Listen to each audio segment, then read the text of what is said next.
there's people on the internet who don't like us. Do you consider them enemies? Or no? Yes. You do? No, no, I'm just kidding. What's up, you guys? And welcome back to school, but don't worry, everything is cool. I'm your host, Jalissa, and of course, I am here with the boys, Steve and Brandon. Say what's up, you guys. What's up? Hey guys, we got a pretty special episode today. We're gonna be doing our very first remote interview. We're doing something really special, and we really hope that you guys enjoy it. Yeah, so our special guest today is going to be Advocacy and Youth Engagement Coordinator at Friends of the Congo, Gaëtan. All Okay, right, cool. are you Yeah. ready to start, or do you need more time? I am ready to start. Okay, Okay. perfect. Welcome to our show. We're really happy to have you. Thank you for taking the time to join us. Why don't we just get started, and why don't you tell us a little bit about how you got started in this line of work? Friends of the Congo.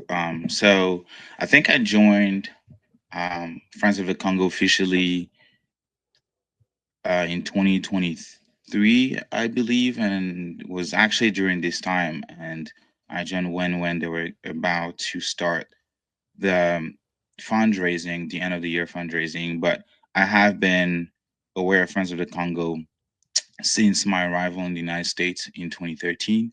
Oh And it wow. was actually my first encountering to the organization because I was coming from the Congo during the time when information was kind of like there was censorship happening. You couldn't talk about what's happening in the Congo with the war in the eastern part of the country with M23 that existed back then still.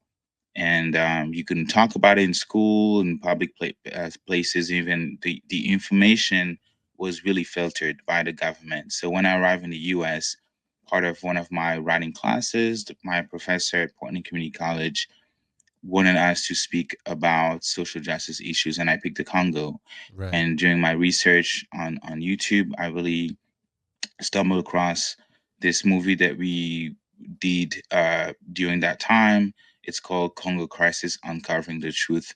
It's a 26 minutes documentary available on YouTube that essentially gave me a better understanding of what was going on in the Congo. And ever since, I've been trying to be involved locally, like in my school, organizing Congo Week and other events whenever I had a chance to just talk about the humanitarian crisis and the ongoing conflicts, which has been prolonging for 3 decades now. So Right. that's essentially how I've been involved in, and with my passion, obviously joining other organizations during the same time, the Congolese Action Youth Platform, and during the same time, 2 years now that I have been coordinating the General Cause campaign, Genocide for Economic Gain, that we believe is happening to the Congolese people. Wow. Right.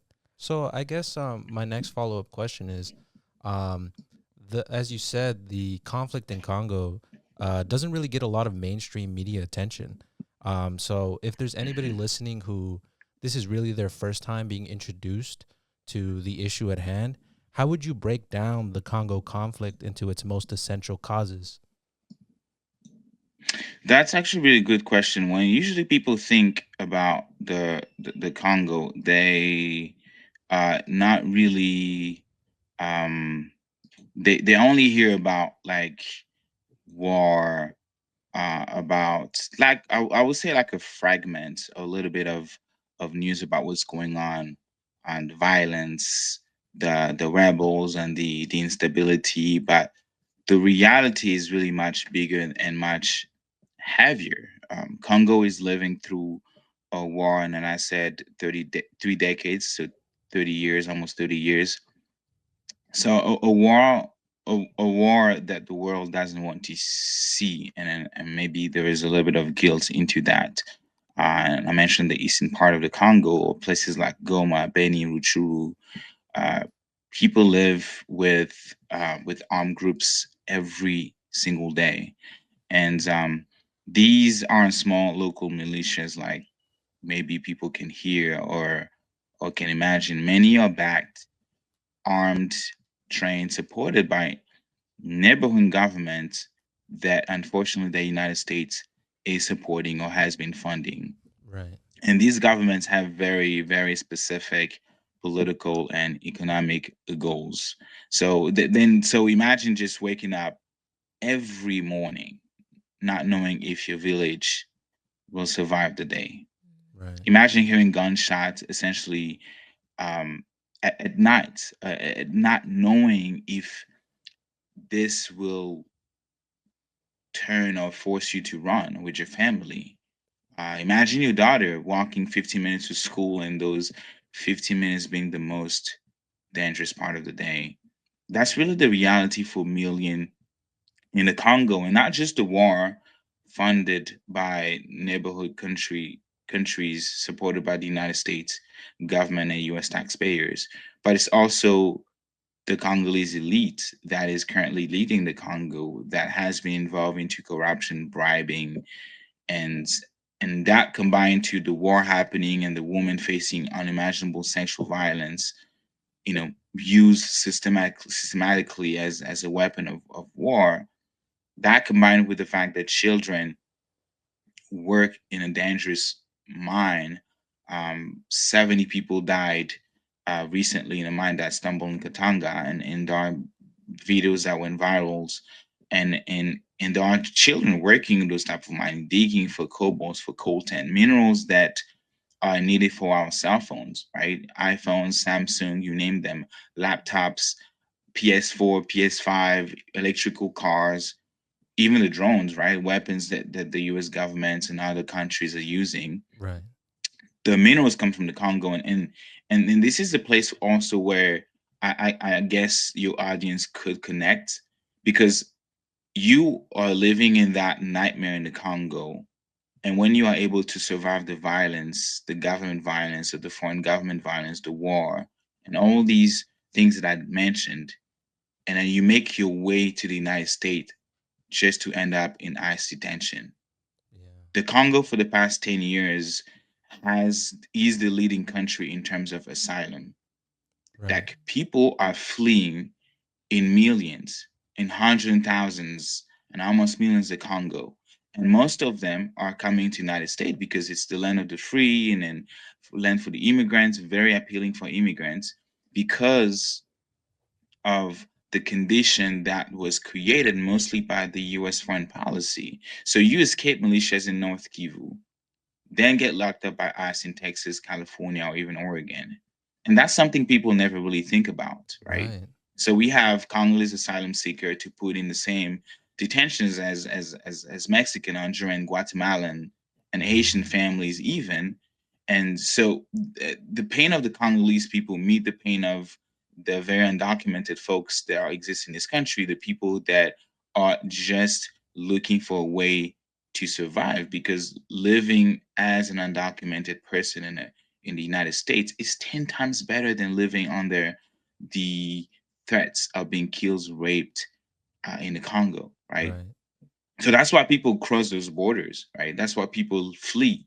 And Yeah. even when Congolese don't get detained, many live still in fear because of how unpredictable, right, the immigration system is right now, with people even on F1 visa, even the people that came in the country legally, quote unquote, with international F1 visa, they Wow. see the visa getting canceled with no explanations. I have a friend that is part of our organization. He went to France recently for a conference and booked his tickets. He had a 2-year visa still that he had just renewed, and came back. And that's somebody, that's a comrade from our organization. And I'm not going to mention his name.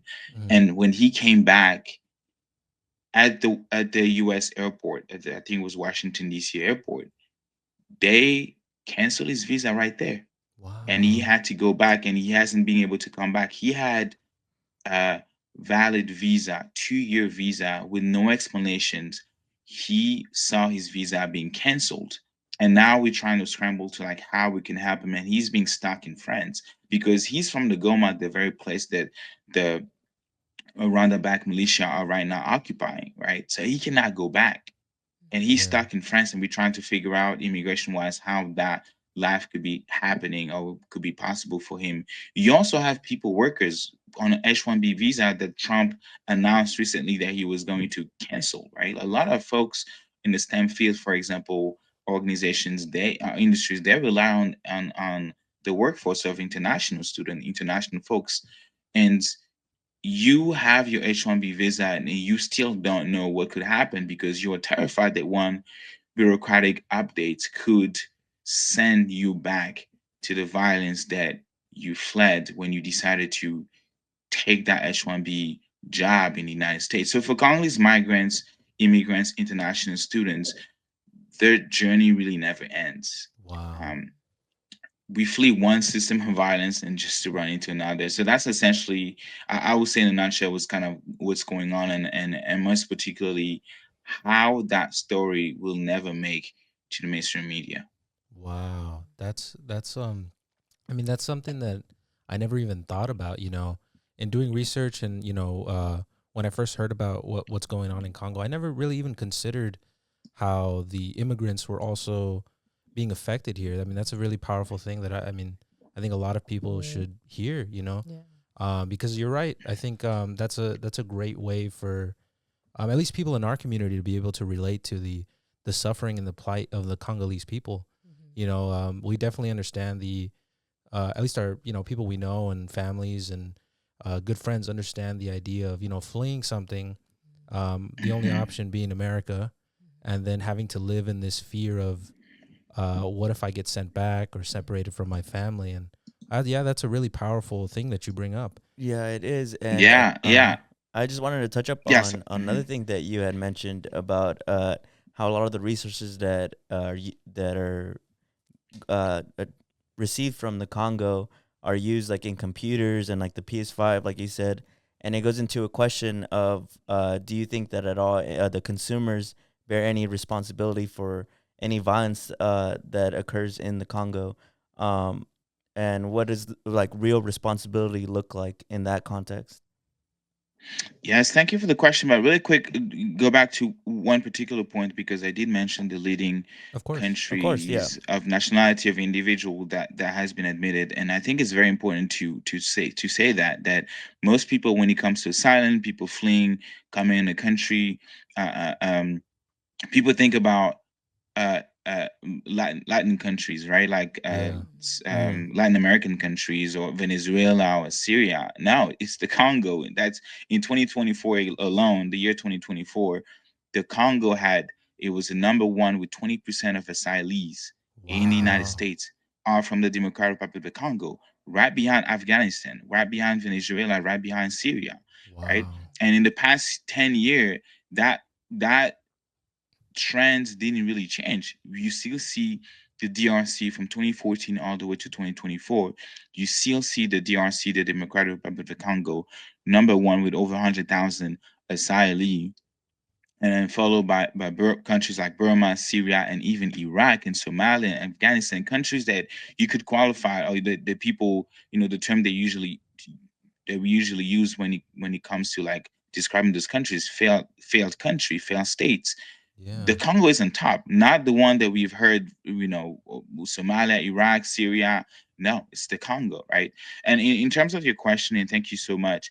Um, I think as consumers, we definitely have responsibilities, Mm-hmm. um, but not just as consumers, right? As taxpayers, as citizens, right? Mm-hmm. Yeah. As people living in the U.S. in this country, it is your right to know that when you are buying something that the people that we use to actually build or create or make the gadget that you are buying isn't coming from a shady place, that the workers were treated decently with fair wages, with workers benefits and rights, that children were not used as slaves to make that women were not forced to do that. So I think it is a lot of pressure on us living in the United States to be able to pressure our governments, the U.S. governments, and those companies to follow or implement its own law in terms of where those resources are coming from, and also implementing the laws in terms of, you know, making sure that our taxpayers, are not somehow funding wars overseas, right? Like you don't want to be spending or paying taxes so that your tax dollar is being used into something else, in a different country. Like, you want to make sure that those things are being that ethical, that minerals are being exploited ethically, Yeah. right? And also in terms of capitalism, consumerism, there is also definitely a part of us into getting to the system of just consistently buying stuff, right? Like, we Right. always want to buy. And I mean, I'm from the Congo, and where you get to fix everything at the cheaper price. But here, if you want to fix your iPhone, or you want to fix your anything that you buy, any electronic gadget that you buy, it Mm-hmm. might be more expensive for you to fix it than actually buying a new one, because there is definitely this system, tradition of pushing people to buy just the new tech, the new technology that comes out, instead of trying to figure out a sustainable way to just keep what you have, changing a part, for example. And that's something that you really don't have here. It's more expensive to find a part for it, for an electronic gadget, than actually buying a new phone. So there is definitely a way for us to rethink about how to live our life under this capitalist system, where we consistently want to buy and we want to have an open market. So there are definitely um, accountability, in the sense that as citizen and people who pay taxes, and also as just decent human being, right? Living here, we want to be Right. able to see the suffering of other folks in other places and even communities, because those Congolese people also end up living among us, and we want to be able to help them, because we are really part of the same global system that is really oppressing us. Yeah, Yeah. absolutely. And I guess like on that note, I wanted to ask, you touched on it already a little bit, but as you were speaking, it's really clear to understand that because of Congo, because of all the minerals that are there, that the world is almost entirely dependent on Congo for resources. But in spite of that, even now, I didn't even know, like how you mentioned how many Congolese people accounted for immigrants in this country. So how like what aspect would you say is the biggest reason that we really don't hear about this? Is it because the world is so dependent on it, and that there's intentionally um something going on where they don't want you to hear about it, because then systems are ruined, economies collapses? Is it something along that? Is it a racist undertone? Like, what would you say is really the biggest reason for a Like. lot of people not hearing about this? Yeah. Mm-hmm. Mm. That's a good question. I think it's a little bit of everything that you just mentioned. I think that the media definitely plays a role in the dehumanization of the Congolese people, because Right. we are talking about a black country first. Right. And when the media portrays Congo, it's only as violence, right? Like, people stop seeing Congolese as human. They want to describe sometimes the violence happening in the Congo without really diving deep into the reason why that violence even took place, right? Because again, it's that concept of like that guilt, that they don't want to feel responsible. They don't want to talk about the reason, because if people can understand where product come from, Right. then you're gonna have support laws that will force the supply chain transparency. Right. You're gonna have an influx of supporting movement that will demand for corporate accountability, and you're gonna have essentially the consumers that I mentioned earlier, that are going to have some sort of like power, and Right. and the awareness is the first step, and they understand that. Yeah. That's why the media is very important to shaping the narrative, right? They Right. don't want, when they are publishing data of people that are being arrested by ICE, for example. They're not going to say that this person is a hardworking person who had never broken the law, and who has been paying taxes even more than the president of the United States himself, Yeah. right? Every single year paying taxes with the money that they made. They are, father or mother of children, law abiding citizen. Literally, they're not gonna say that, because what they want to be able to do, they want to be able to manufacture consent, that Mm. people should be able to have eyes raid into churches, into business, into places by somehow shaping the narrative of how people are seeing, not as people, not as law-abiding citizens, but as criminals. And that's how they portrays usually the Congo as a poor country, a failed country, violent, inherently violence, tribalistic, without really diving deep into why the country is poor in the first place. When Yeah. we know that Congo is one of, and arguably, the richest country on earth. Right. Why are the people so poor? That we talk about governments or governance, that the leaders are corrupt, the leader are not elected, but we don't talk about how the United States is continuously supporting those leaders, impose them even, and from the get-go by assassinating the very first official elected official of the Congo, Patrice Lumumba, assassinated in 1960, and then for imposed for almost 32 years a dictator, Mobutu, and after him they funded a revolution, quote unquote, or rebellion, because that dictator, the last minute, decided to nationalize some of the Congolese resources. So they got upset. So they overthrew him with somebody. And within 1 year or 2 years of that person power, that person wanted to do the exact same thing, making sure that the resources will belong to the Congolese people. So they assassinated him and put Wow. his son, who ruled the country for 18 years. And 18 years later, he's out now, and we have another wannabe dictator that has been in power.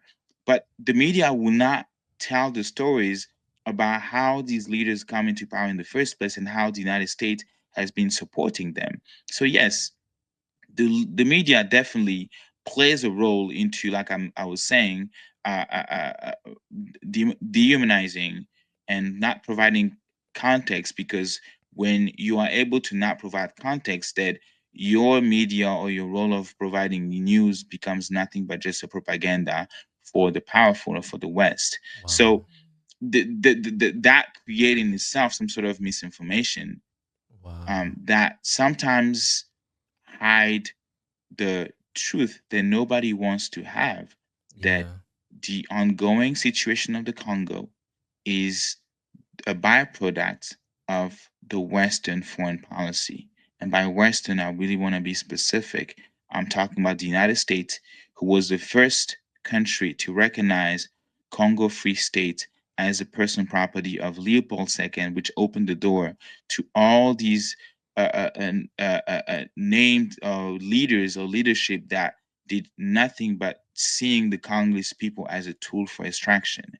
Wow. It is the Western, the European Union that continues to fund neighborhood countries, the United States, the UK, that continue to fund those neighborhood countries, and even providing them with not just weapons but also money enough for them to arbor those that are going to expel. Right, like we don't want immigrants in our country anymore, so we're gonna kick them out. But we don't have time to do it from the proper channels or follow international law. We're gonna send them to the very same countries that are somehow involved into some sort of genocide or war crimes or crimes against humanity. We're gonna send those immigrants, those undocumented people, um, to Rwanda. Yeah. I'm not sure if you guys heard the news. We're gonna send them to Israel.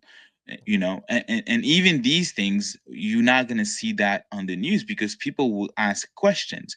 Why Mm. are you sending undocumented immigrants to countries where there is a grave violation of human rights, to countries that are right now on trial for genocide, right? And Right. these are the things that you're not gonna be able to see unless unless you seek knowledge to podcasts like this one. Yeah. No, definitely. I mean, I think you bring up a very powerful sentiment that obviously they don't want people to know about it because, like you said, they want to manufacture consent. Mhm. And I want to touch on something that you really brought up, which was the dehumanization of the Congolese people, and because something that doesn't get enough media attention but has gotten slightly more recently is the crisis in Palestine, and that's something Hmm. that we hear a lot about, which is the dehumanization of the Palestinian people. You hear about how the media tries to paint them as terrorists, that the entire population is terrorists, that what the United States government is funding and doing is appropriate and acceptable, and all of these things. And I guess on that note, I wanted to ask, what we can learn about the impact of colonialism by looking at Congo and Palestine side by side. Oh, that's actually a very good question. I love history. It was one of my favorite curriculum when I Right. was in high school, though I ended up, a civil engineer, because really history and us help us really understand the present and also foresee the future, right?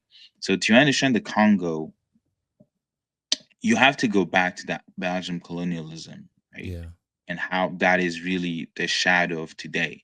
And I mentioned that King Leopold II, who considered and he was given consent by the United States with Grover Cleveland, the very first one to acknowledge King Leopold II owning the Congo with its population as his personal property, because he will be the facilitator of of of those nations gathered at the Berlin Conference that would come and being able to plunder it.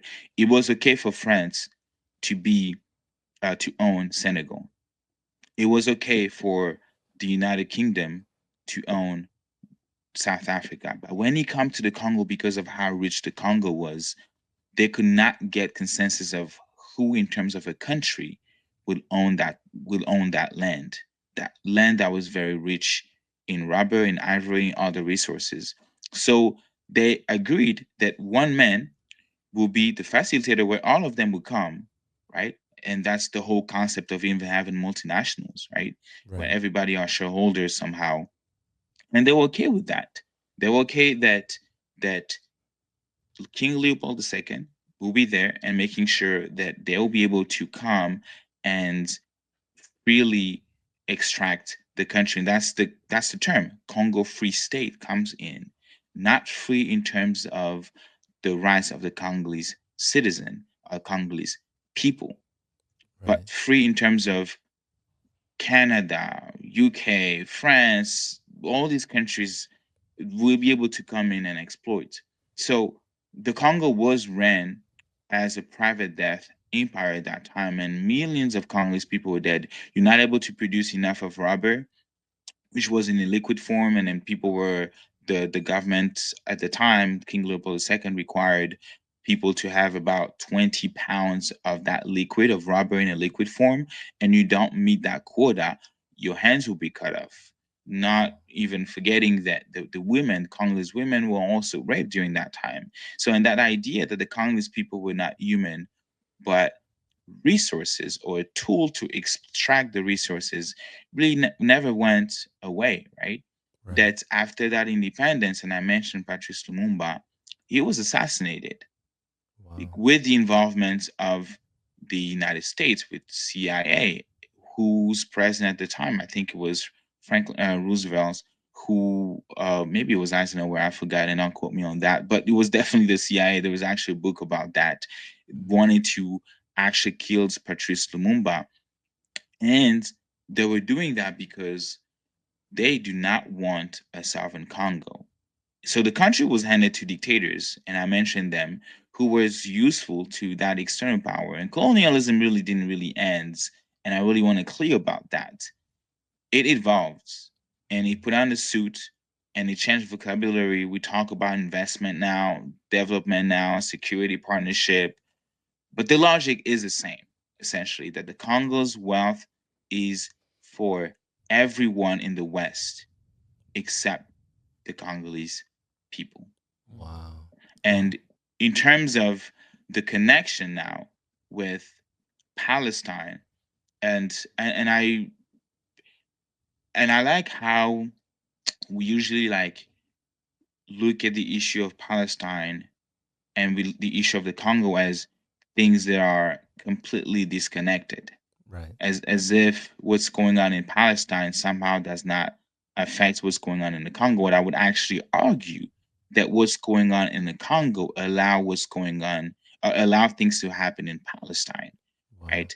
There is this man, for example, that the United States actually sanctioned 14 of his entities. Dan Gertler, he's an Israeli billionaire, and he made his fortune obviously in the Congo with, you know, the coltan mines and all those, rich resources that he owned and he was able to somehow, acquire through corruption. And the same man is also the owner of companies that are building settlements, illegal settlements, in a total violation of international law in the West Bank, right? So you also have folks like Isaac Itzer, I think his name is Isaac Fisher, who Mm. is right now the chairman of the Rwanda Development Board that has been essentially conducting the campaign Visit Rwanda, because when you are a country that is committing so much atrocity, so much war crimes, against humanity and genocide, you want to somehow dim the light to, you do not want the spotlight into those atrocities, so you want to refocus the attention to something different. Right. And Visit Rwanda has been used to attract celebrities, and you have Dave Chappelle, for example. You had Kendrick Lamar, you had John Legend, you had tournaments, Formula One tournaments hosted in Rwanda. You had the World Cycling Tournament organized in Kigali. All of this because they want to distract folks from really paying attention to what's going on in a few hundred kilometers in the Congo and what the Rwandan government, with the funding of the United States, of the European Union, to the Congo. So this Isaac Fisher, who's not just the chairman, Isaac Fisher, who's not just the chairman of the Rwanda Development Board, but is also the chairman of the Rwandan Mining Board, that whose roles, there are many roles that the Rwandan Mining Board has, but one of the roles that the Rwandan Mining Board has is to trace the minerals. So when we talk about the illegal exploitation of Congolese minerals and how the Rwandan government is able to sell minerals like cobalt, lithium, and you name them, to countries, and recently to even the United States, in Pennsylvania's a company, that company, that this man, who is, by the way, an Israeli nationals, and who used to be a treasurer for the Likud party, the current party that Benjamin Netanyahu is part of, and who was also a campaign personnel for Benjamin Netanyahu when he was running to become prime minister years ago. So that connection exists, and that cannot be denied. Yeah. That's the man that knows exactly that the minerals that Rwanda is selling to other countries do not come from the Rwandan government. It does not come from Rwanda soil, but comes from the Congo. So Palestine, Congo, we see the same things in terms of having foreign governments invading the Wow. country and Yeah. taking resources. In both cases, we have a massive displacement of the people, both in Yeah. the Congo and in Palestine. You also have, unfortunately, we have to say Yeah. that the United States is the greatest allies of those nations, that the United States is able to shield those countries from getting any sort of accountability on the international sphere. So when it Mhm. comes to voting at the United Nations, the United States with the veto power has been able to prevent reports from coming out pointing toward those who are oppressing Palestinian, stopping reports from coming out. And the UN report, for example, of 2010 that came out, it was first leaked because there was a pressure internally that did not want those reports to be published. And even when that UN mapping report, which documents or maps out all the atrocity that happened in the Congo committed by armed groups, including governments like the government of of Rwanda, there is no accountability because you have powerful nations, and the United States is one of them, that is somehow shielding those countries from getting accountability. You also have that propaganda machine that the media has been used, that those governments are using and are not really being challenged on the mainstream media, and that itself create that global silence that we've seen in both cases. And the only reason why we talk about Palestine the way we talk about it is because people are able to see live children being bombed, right, Right. on the Right. phone. So there is no, you're not gonna rely on CNN telling you what's going on in Palestine and Gaza because you're gonna see that on your phone. Yeah. But the difference with the Congo is a much poorer countries with people who are actually poor, so they do not have cell phones. They do Mm. not have the internet connection for them to be able to document the atrocity they are being victim of. But all of that is only serving one thing, foreign interest, because in the 30 decades, or the 3 decades, I apologize, the 3 decades of oppression of the war that I'm just mentioning, even if I have to go all the way back to the Berlin Conference, there is one thing that has remained consistent is the supply chain of minerals, of resources that had powered the most high-tech gadgets or electronics that we've seen, from the automobile industry, from the gaming industry to the music industry to even the military industry. Cobalt continue to flow in countries like the United States. Congolese coltan continue to flow in the US. Congolese diamonds, gold, and all these resources, it doesn't matter what the situation of the Congo is, the foreign interest remain untouched. And that is the different places, Palestine, Congo, but it is the same architecture of oppression. Wow. Yeah. Wow. Really well said. I think it's a really powerful point because it makes me think that if everybody knew the humanitarian crisis as in depth as you do, then I think a lot more people would feel empowered to do something opposed to what's happening in Congo. And it kind of goes into my question that I wanted to pose to you: that what does resistance look like right now, like on the ground? For like people out there who maybe are listening and they feel powerless or they see like people suffering, where do you start and what's like a real grounded way to show solidarity with the people of Congo? Yeah.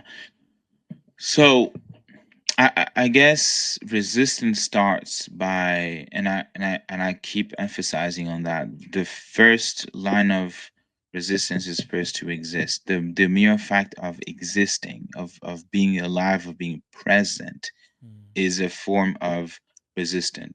Show that Wow. they're trying to erase a nation, they're trying to erase a community, they're trying to erase uh, uh, a country, but the mere fact of a country to exist, Congo existing in this form today in itself is a form of resistance because it was never designed to exist in this shape. Wow. We fought, we resisted.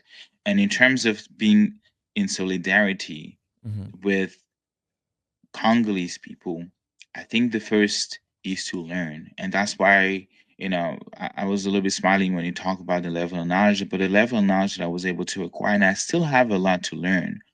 I was able to get that by talking to the right people, by watching that very first documentary introduction, 101 introduction to the crisis in the Congo back in 2013. I was able to build on that. So being able to tune in to podcasts like this one, to other programs, listen to people, join an organization to help understand or to help grasp the knowledge that we need, because we need to to bridge that gap of ignorance, right? Like what we know and what we don't know. We need to be able to bridge that gap with a lot of information that are available out there. But we need to be able to distinguish that, okay, this is propaganda and this is the true knowledge. So learning is the first step. And then once you learn, once you're able to educate yourself, then you now need to think about how you can show up in those spaces virtually, emotionally, spiritually, physically, to support. What do the Palestinian people need? What do the Hispanic population in the United States needs in their resistance? What do the Congolese people to needs for me to support them? What do Asian folks need for me to support them? And once you're able to show up and try to gauge what is needed, then you organize with them. You organize in terms of organizing a march somewhere or asking, and that's the next point, is kind of like ask or demand that pressure, apply that pressure to the governments that you have, that you elect, that the United States citizen elects all the time. We need to be able to pressure them, write letters to congressmen, congresswomen, being able to show up to rally, being able to speak and trying to invite Congolese folks into your space to talk to your people, to educate your people, and continue to not necessarily speak for them, but provide them with the platform uh, Mm. for them to express what they want and how they want to be helped, how they want to be supported. And then your responsibility then becomes to you amplifying the Congolese led efforts, because that's really what we're asking, to be provided with the platform to articulate what needs to be done for Congolese people, for the Congo to be free, not tomorrow, but today. Wow. Wow. Yeah, really well said. Because I think you see that effect in the Palestinian crisis with a lot of the youth actually being very strong advocates and using their voice in the United States to advocate for these people. And I agree with you a lot that I think if more people just spread the word or held space for people of the Congo, I think we would do a lot of help for them. And it kind of goes into my next question, which is if there was any particular stories or voices from the Congo that you wish got amplified, I guess more often, like perhaps there's a personal story of someone or a group in Congo that does meaningful work that really gives you hope. Personal stories per se, I always like, I, I think we are doing the movements a disservice when we always want to think about singularity in terms of movements, because then it's easier to just remove that person, that individual out of the equation for that movement to die. And we Mm, don't want a movement for liberation, for freedom to die. Yeah. That's why we don't want to base the narrative on one person. But there are many, many person out there, um, for sure, that the voices are should be heard more often. Mama Justine, for example, who's member of Synergie des Femmes, Synergy of Women, and she wrote a book that essentially documents um, her journey, right? Her journey and how women are able to organize and resist in a context of this global system of oppression in the Congo, and how the women have a place in that resistance. Um, and there are so many people that have done the work before me. And I really can think of Kambale Musavuli, who was for over 10 years the spokesperson of Friends of the Congo. There are the, the youth, the Congolese youth, gathered in Congolese Action Youth Platform that started their fights in 2010. And I encourage people, to even go online and just buy the book on Amazon and buy the book General Cost, to understand the struggle and how a small group of Congolese people in 2010, 2011, 2013 were able to come together and say that we are not lacking what we're seeing in the Congo. We need to be able to not just understand why we are in the place that we are, but also to challenge the existing status quo in terms of international law that does not want to recognize that the way that the Western countries have been exploiting the Congo, or exploiting colonies, colonized countries, or countries that used to be colonized, that itself is a form of a genocide. If you think about it, genocide for economic gain, that you can come in a nation, in a land, you can somehow intentionally wipe out people, mm, Yeah.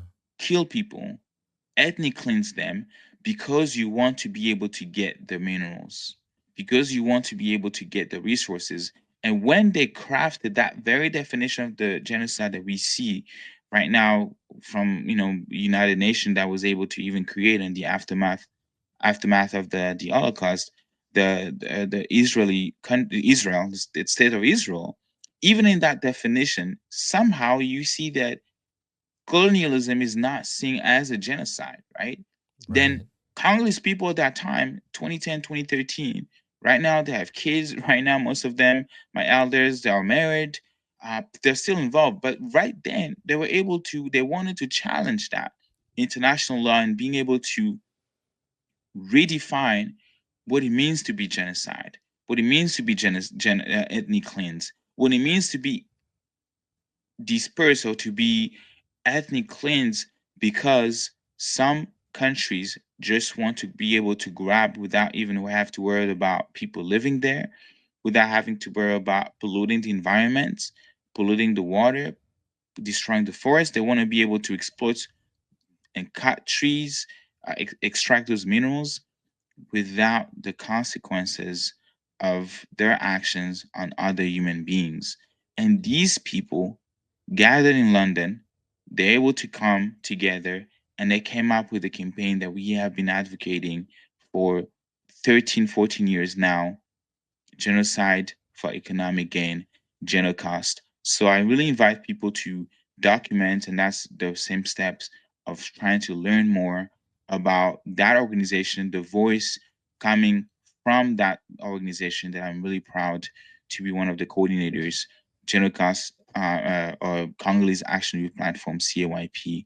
And there are just many other stories, right? Mm-hmm. That Of people course. should be able to connect to organizations. And that's kind of like the part where I'm saying that we need to be glued to organizations and not people, Mm, right. to movements and ideas and not people, because that's the same idea that Friends of the Congo, this Pan-Africanism, or Pan-Africanist idea of solidarity when it comes to social justice, when it comes to international law, when it comes to peace, when it comes to global justice.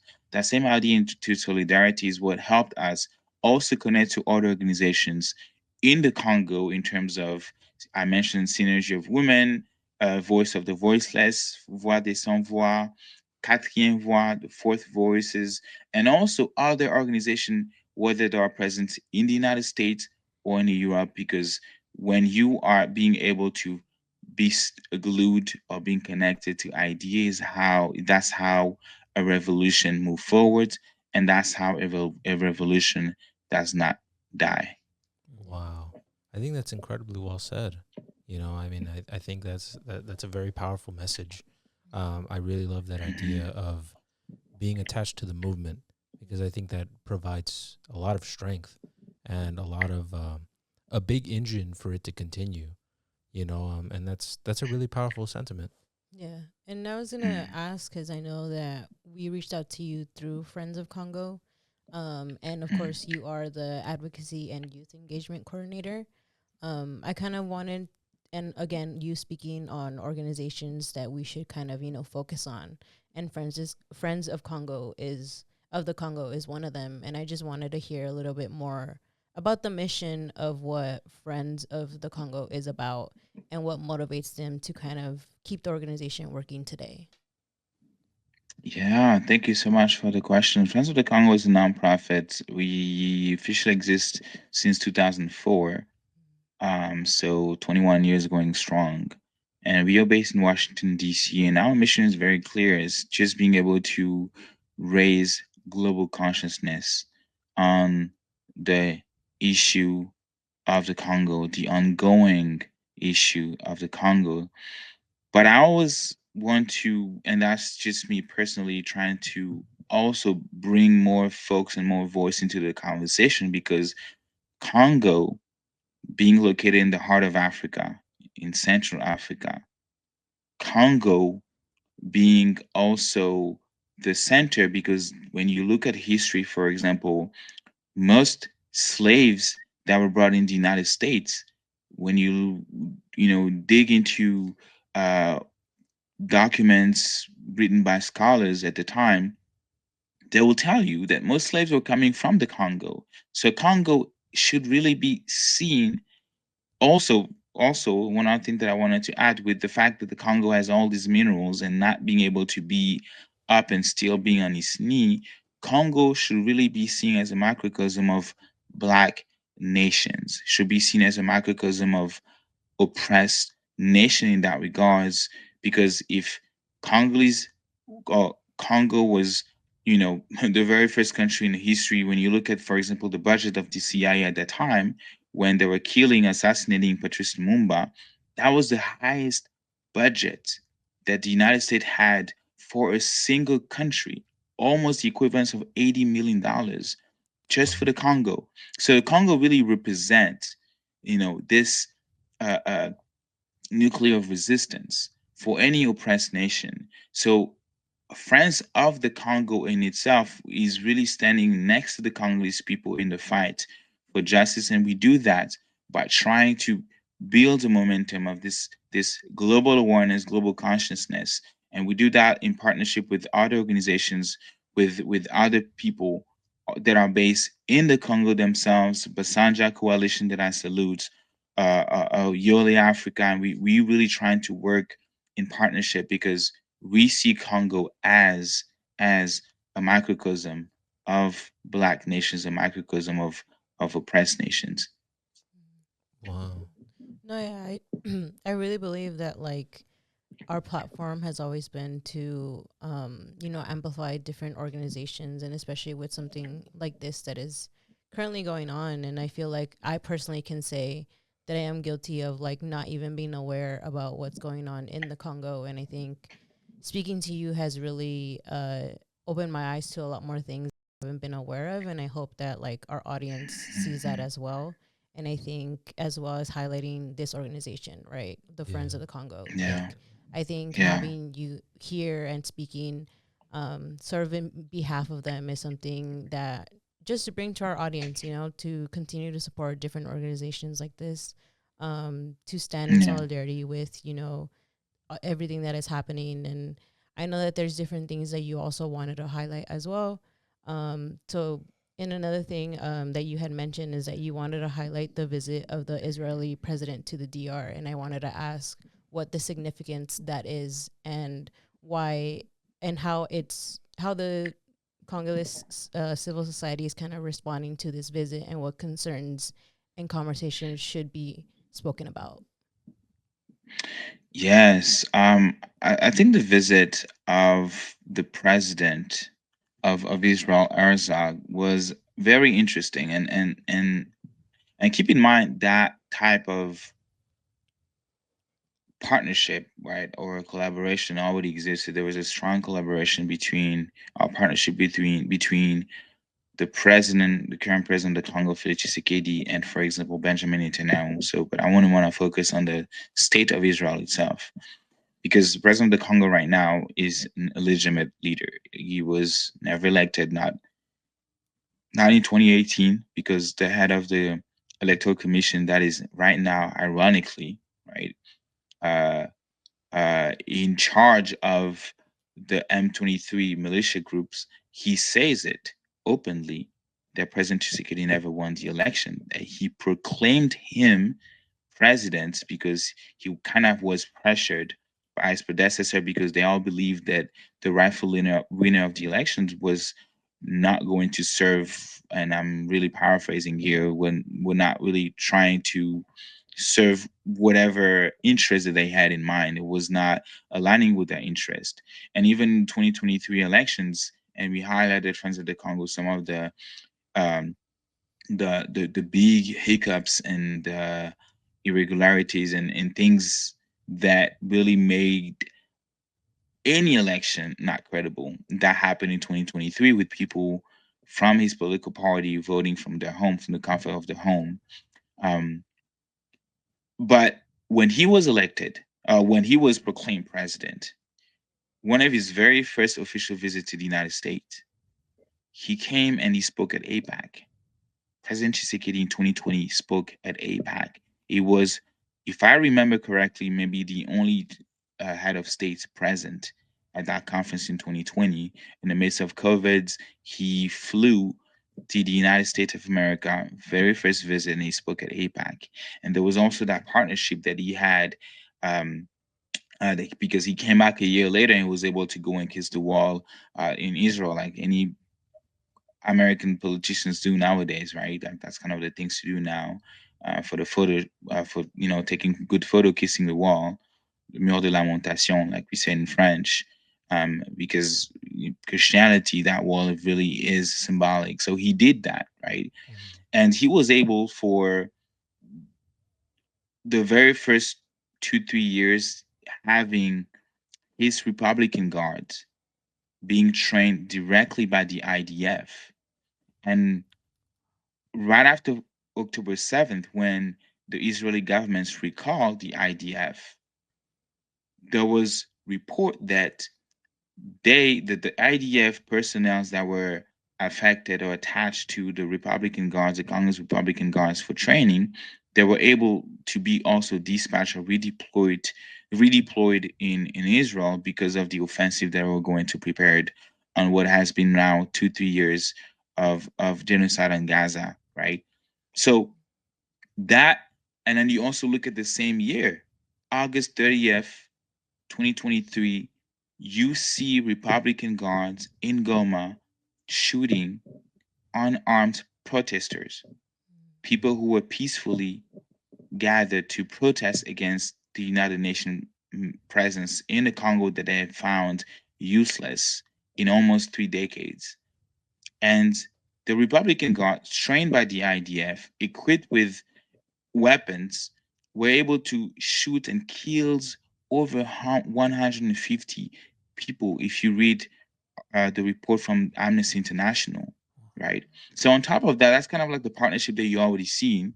Yeah. So right now, early this year, I believe the Congo was able to win a seat at the UN Security Council. So on January 2026, the Congo will be officially a non permanent member at the UN, the United Nations Security Council. The UN Security Council is literally the head, if I could say, of the United Nations. They come up with resolution. They are able to literally conduct or lead the policy of the UN when it comes to issues happening around the world. So for the issue of Palestine, it was very important for the Israeli government, and that's my lecture, that's my understanding, for the UN, the Israeli governments to make sure that they will have the Congolese governments in the pockets when it comes to votes against resolution that would probably corner even more Israel again, regarding what they're doing in the West Bank, regarding what they're doing in Gaza. You want to make sure that you are able to secure enough votes so that whatever resolution bring forward against you shall never pass, on top of having the US obviously being able to veto it, because it's always cleaner when a resolution is not even brought to life versus when the US has to somehow use his veto power. So I think there was very important for that um, connection to happen, for that collaboration to happen.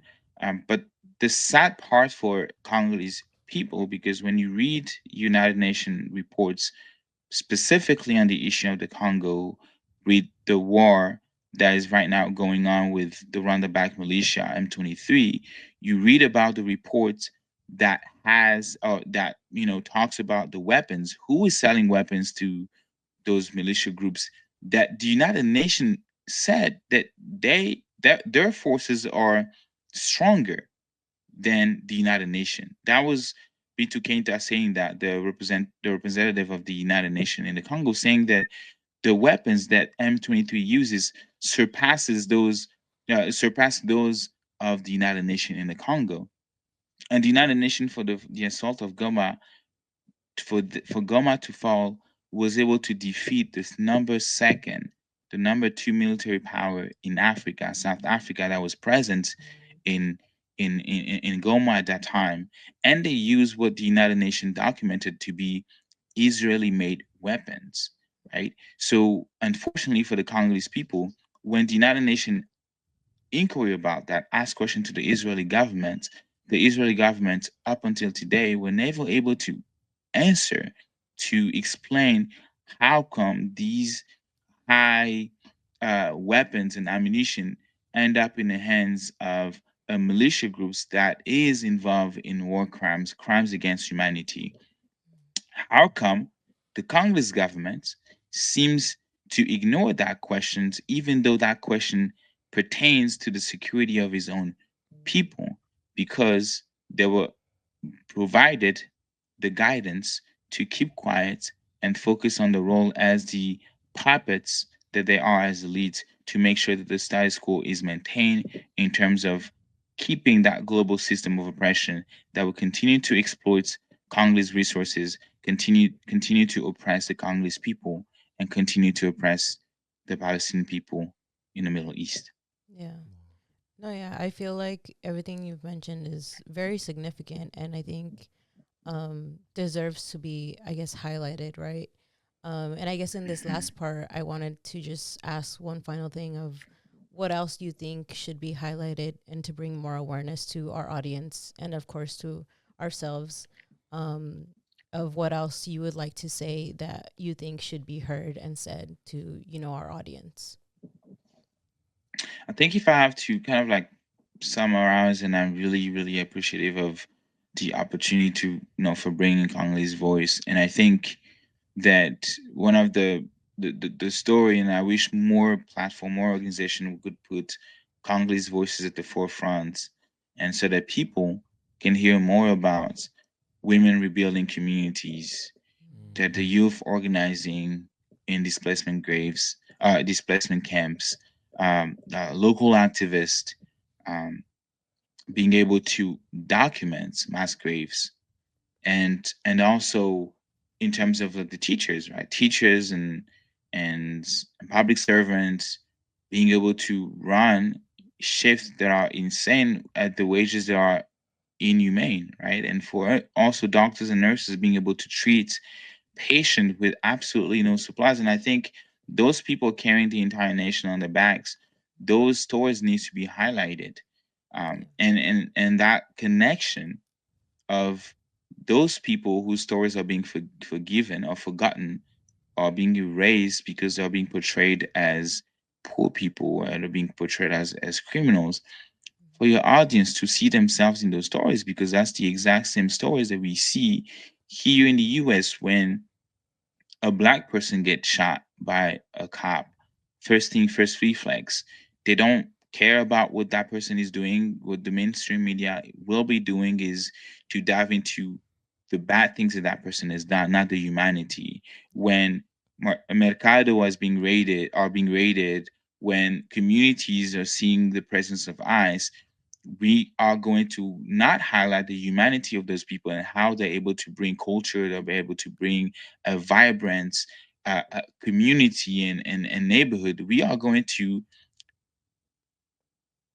shape a narrative that is not true in terms of who they are as people, that they are criminals, that the people listening to this podcast, to this show, should be able to relate and being able to see that ordinary Congolese people trying to do extraordinary things in the Congo, trying to flee the oppression in the Congo, is really not as different as the ordinary Hispanic population, the ordinary immigrant population, the ordinary workers, migrant workers in the United States. They are just trying to survive and just trying to live their lives. So, um, if I have to really kind of like also summarize into the root cause of the conflict and people to really, really being able to grasp and understand, is a resource control that we have seen, the regional aggression, the global complicity, and also a weak and uh, opted governance of the Congo, which is corrupted and being put in place intentionally. So everything else to me is just a symptoms that we need to combat with truth, with power, and with the knowledge that we have of speaking up. Wow. Absolutely. I mean, I think one of the things that I really appreciate about what you said is not only do people not know about this, but I think a lot of people don't know how interconnected this all is. And I think you did an Mm, incredible job of highlighting how interconnected, the situation in Congo is to really everything, whether it's Palestine or even the ICE raids that are happening in the United States. And one of the things that I really took away from this conversation was as long as what's happening in Congo is allowed and people are complicit, more is going to continue to take place. More crises are going to mhm, keep happening. Like I really like what you said about how really what the humanitarian crisis in Congo is allowing the space for something like a Palestine to continue to happen, allowing the space for something like ICE raids to continue to happen. And so I really appreciate the way you highlighted just how connected it all is and Yeah. how important it is for all of us to take note of that as well. So I really appreciate you taking the time to not only educate us, but educate our audience. And we just want to give you a big thank you for taking the time to speak to us, but also thank you for thank the you. incredible work that you and the organization have been Yeah. doing. Mm-hmm. Yeah, I just wanted to Yeah, say thank you thank you too. so much. It was Yeah. such an honor to hear you speak. You speak so eloquently, and I think everything that you said has really left an impact on me, and I'm sure it will leave an impact on our audience. Mm. No, thank you so much. We are really appreciative for the opportunity to really amplify the Congolese voice and just stand beside us. So I appreciate. Much love, guys. Of course. Thank you so much for speaking with Yeah, us. It thank was it you. was a very powerful conversation, Mm, and we really are honored to have had the opportunity to work with you guys. Yeah. thank you. Yeah, hopefully we can bring you guys in our platform as well to also highlight some of the incredible work that you've been doing and some of the conversation that you're having Oh, and absolutely. and We would we would to our absolutely love audience. to. So Yeah, I'd be honored. It yeah, would be an honor for us to help you Yeah, guys. yeah, Absolutely. thank you so much. yeah, Yeah. Thank you again yeah.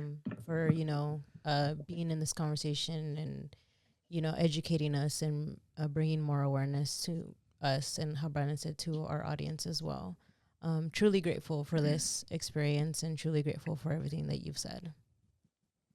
Thank you so much. Appreciate. Thank Yeah. you. And okay then. So we'll be in contact with you, and thank you for joining us. Yeah, truthfully, it was such an Thank honor. you. Please Thank take you. care. Yeah, have Thank a you. good day. Thanks. You too. Thank guys. Bye. Bye. Thank you.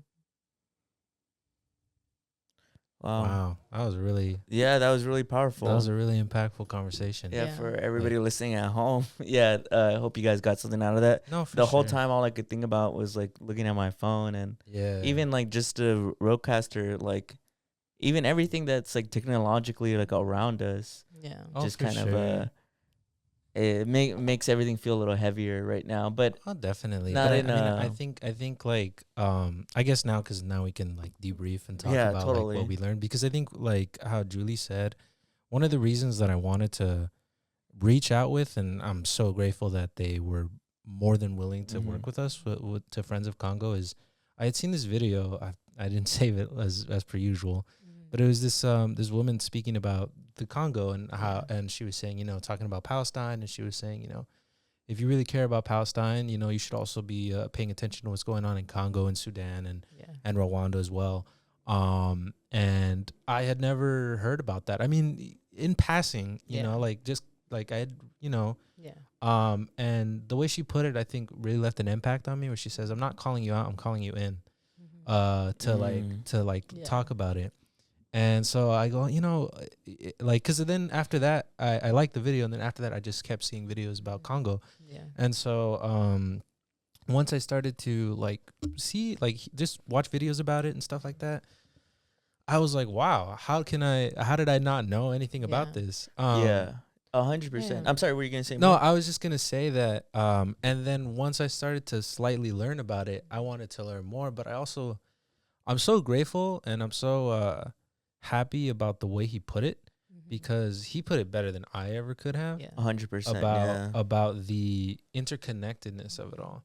like even just reading about it or seeing it, you don't quite grasp it. Yeah. I don't know what it was. He's just probably just a great speaker, but the way he put it is like, you never realize how interconnected some of these things are. And I know, like, we talk about, like, whether it's we tend to talk about colonialism a lot. Yeah. Even whether it's like indigenous representation and Or stuff in like passing that, even. or in passing Yeah. even. Everybody does in passing, Yeah. right? But I think that was what was really impactful, was just hearing about how, like, no, really, like, because of what goes on in Congo and because of how dependent the world is on it, just how interconnected it is, how it Yeah. allows so much to go Yeah, on, you know? Yeah. I agree. You go ahead, Julie. Go first. No, I was just gonna say that again, going off the connections and how they're all kind of going in my head of like, it is important to know how they do like intersect because of the fact of, you know, how he explained it, of like everything that's happening in Congo and that's allowed, it kind of creates this domino effect of letting everything else be allowed, right? With whether it's the things that happening in Palestine.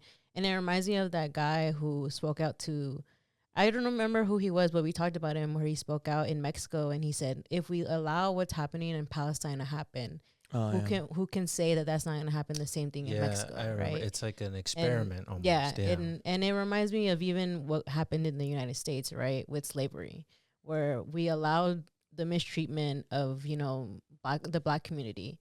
And I think seeing that has kind of trickled down to the way that they treat, you know, the Latino community, the Asian community, and seeing that like all of us are connected. All of us, our struggles are connected in a way of like allowing one sort of group to kind of go through these tragedies and, you know, these struggles leads to kind of everybody else kind of getting the same treatment as well, which is why I think we always need to stand together. And, you know, support everybody that we can support. Because I think in the same way, like, I didn't know everything that was happening in Congo, and I don't think I had ever heard. The only time was even during, like, I think the halftime for Kendrick Lamar, when the guy came out with the Palestinian flag and it said, like, Sudan as well. Yeah. And, like, that was the only time that I became aware that there was another place other than Palestine that was going through stuff. And then I think that's where the conversation kind of flowed a little more, but it got lost eventually. But again, I think this was very important to just bring on that awareness as well, because I also didn't know about it and like hear about it. It's so deep to me because I think it goes even further beyond like being complacent for what's happening in the Congo is interconnected with everything else. Mm-hmm. For me, it goes so deep because the Congo has been basically pillaged and used for its resources for so long that the propaganda around like kind of using Africa for resources is so normalized to where like people make jokes or in passing say stuff like, oh, you know, like that phone was like made in blood, right? Like or you see it in Uncut Gems, right? Like it's used in plots and media and almost mythologized to where I think it's become so normal in people to realize that something like this exists and it's okay, and you don't need to be sort of offended or even feel like an advocate for these people who are in Congo. You don't need to act. Which I think is where I think it goes even beyond the being complacent. It's like this embedded propaganda that you're given from the day you're born, because obviously youth has been born after this. And it's so deep because it's like you guys said, it allows for you then to grow up and see stuff like the genocide in Palestine or see the ICE raids and be like, well, you know, the world is just like that, but it doesn't have to be that way. You know, but I think also just touching on that too, I think it was such an incredible point that he brought up, which again, I also didn't know about, how he brought up that the statistic about how Congolese people made up a huge amount of immigrants to the United States. I know, right? You know? And we've brought that up before about how like yes, it is a Latino issue, and that isn't to take away from the fact that of course it's a Latino issue, but it's also, you know, it can be an immigrant issue in general. Exactly. You know, and that was crazy because I think he painted a picture, because I really hope other people take that as well as like such a solid connection, you know, of I understand in the way, because I know people personally. I have family personally, right, who can be affected by the raids, you know, And when he painted that picture of like, imagine leaving or fleeing Congo because of, you know, the violence, coming here, and because it's like he said, the land of the free, Yeah. and then having to live in fear of getting caught and going back to that.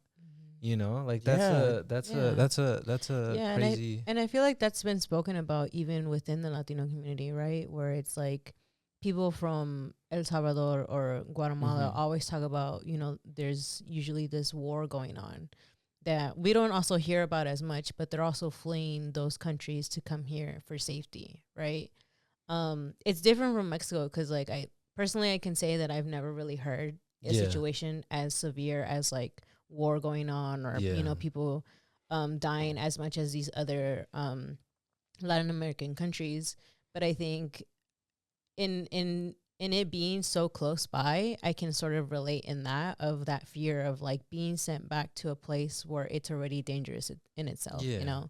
And I think having that fear daily of not only you left your home, right? Yeah. But also having that fear of getting caught and getting sent back to that place that like you fled in the first place. It's just like, I don't know, it's just so like I guess in a way I can understand in that, and I hope that everybody else can understand and see how similar those things are, and have, Yeah.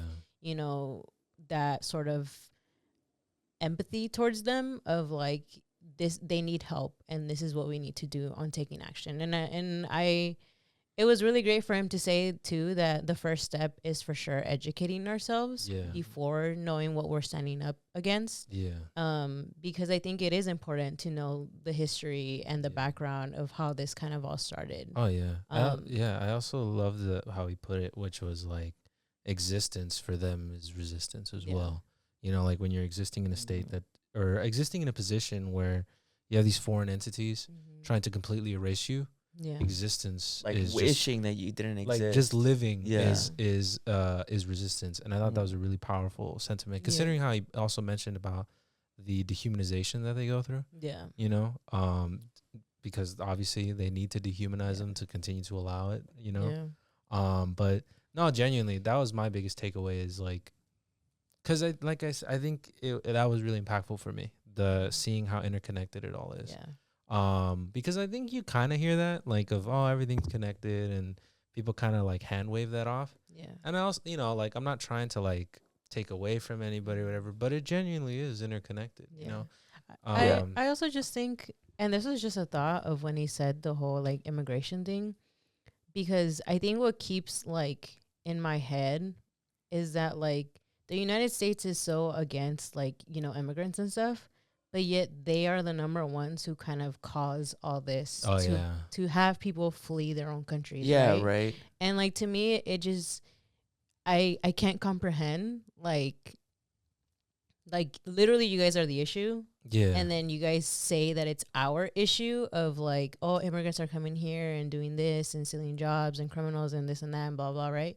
But yet you guys are the main reason as to why people flee their own countries. Yeah, exactly. Which I think is like insane, because I'm like, I don't know. I'm just like, it confuses me. I'm literally confused. Like, how is it that you can have these complaints, but yet you're the main reason as to why people leave? Oh, definitely. Like, I think when what the way I interpreted as well was like when he brought up like manufacturing consent. You know, I thought that was also really powerful as well. Was that because I forgot what question it was that I asked him, but it was about I think it was about why like we don't typically hear about it, specifically Congo, considering it's you know, arguably the richest hub of the world, or arguably the Yeah. richest country in the world. It's Yeah. just that the riches don't go to the people of that country, you know. But I think the way he put it was like, because then they would have to take accountability, and it would mess up so much for them, right? And so I guess the way I saw it is like, or at least to answer your question, or at least the way I interpret it is, I think to me, for them, it's like a system of like, we create this and then we just send them back. You know, it's like this nasty feedback loop that they benefit from by saying it's our fault or trying to get us to, because I think it's easy. Because I think it's such a surface level analysis. If you're ignorant, right? Yeah. If you're ignorant, it's such a surface level analysis to just say immigrants are causing this problem, because I think they say that because they don't want to fix the country, right? But whatever. But I think also he also touched on it as well when he talked about how like you see this like because he talked about towards I think it was your question where he talked about you know, people don't take that leap of humanizing the people that this is happening to, where he talked about you see a black man get shot in America, Yeah. like George Floyd. Like what happened when George Floyd died? Everybody would mock it. They would say, what was he doing? They try to like, say he was on drugs. he was on drugs, overdosed. trying to make it like he deserved it Yeah. instead of trying to humanize the issue that was at hand. And so, yeah, that was crazy for me. Yeah, Because he no, was I like, because like, again, we see it in Palestine, right? Yeah. It's a very obvious like example of like, they'll just say, oh, well, they're just evil people. They're all terrorists, da, da, da, da. Instead of like humanizing the, but he again brought up a fantastic point of, we probably wouldn't have heard about Palestine if it wasn't for the fact that people They have can- phones and they were able to document it.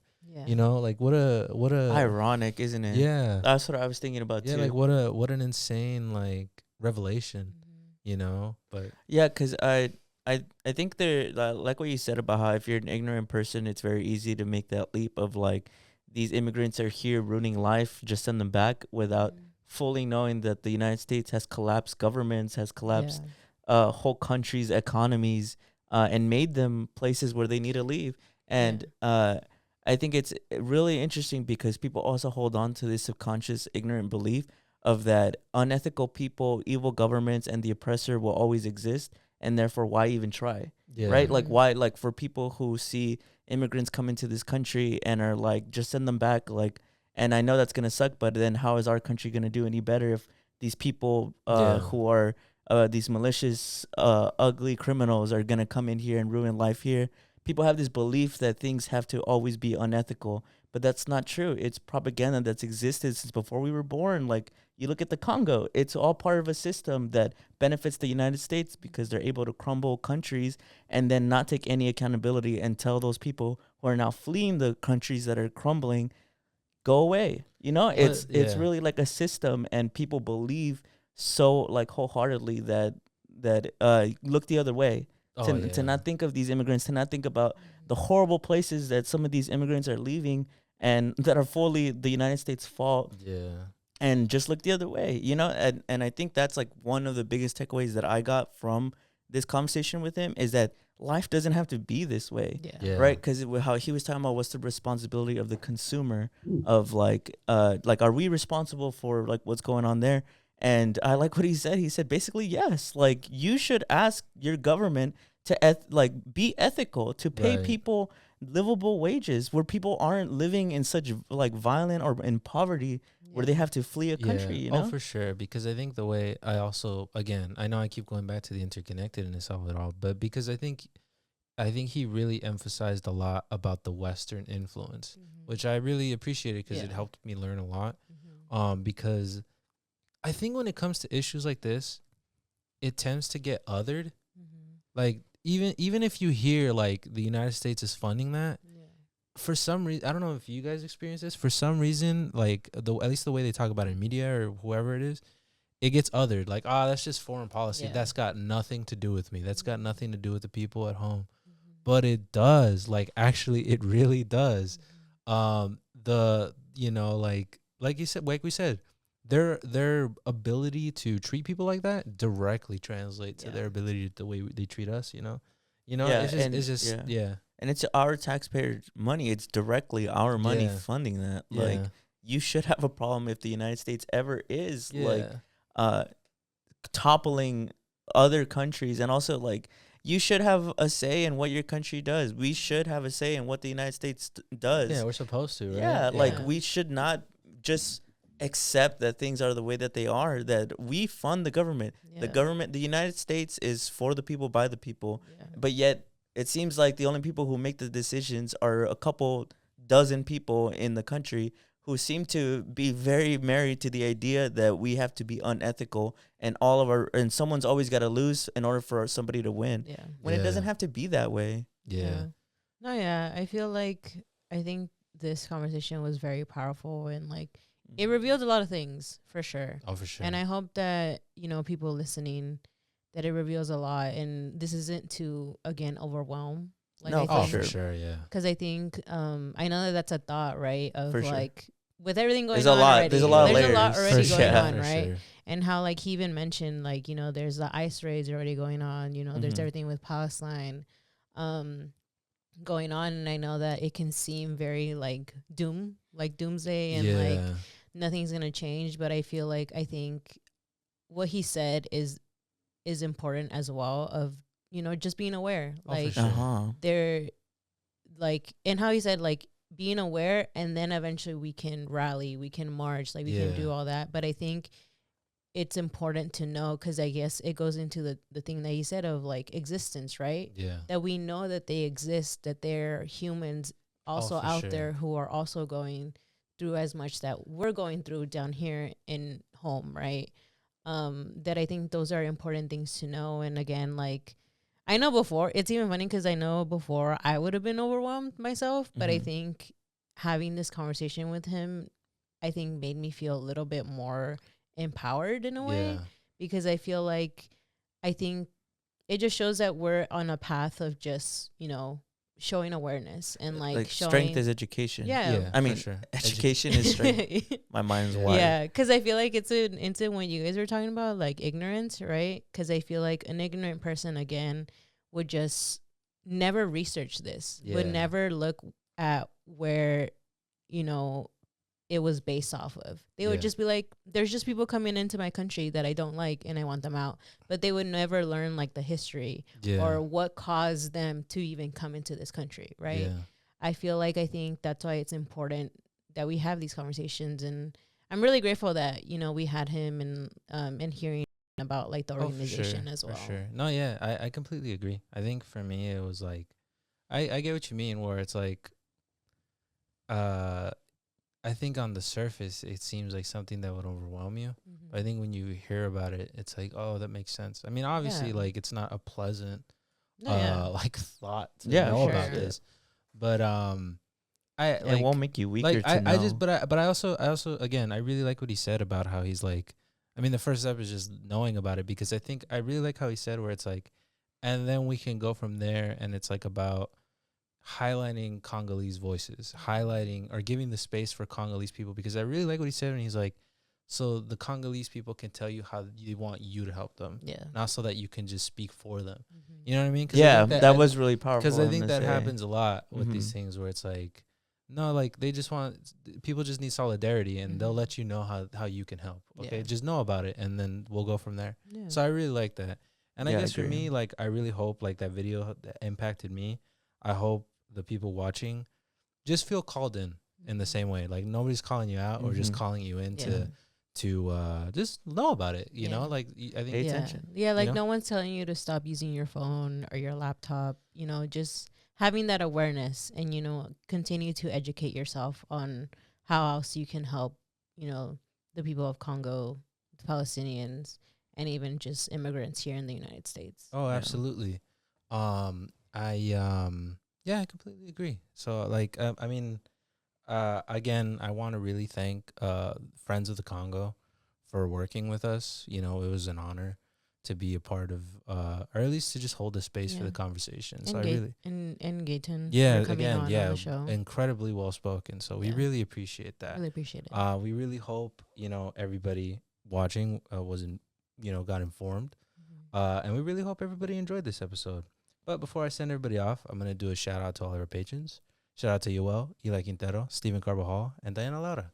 If anybody watching, Sorry, can I say one last Yeah. thing before you send everybody home? This episode is gonna air on Thanksgiving. Obviously, we do not celebrate the colonizer and the erasure of indigenous people or the violence that they faced over hundreds of years. But what I do celebrate is the sense of community and the love of your family. So for everybody out there who's celebrating it, I hope you guys have a wonderful day and eat some good food. yeah, thank you everybody for watching. We hope you enjoyed, and we'll see you guys next week. Bye. Bye.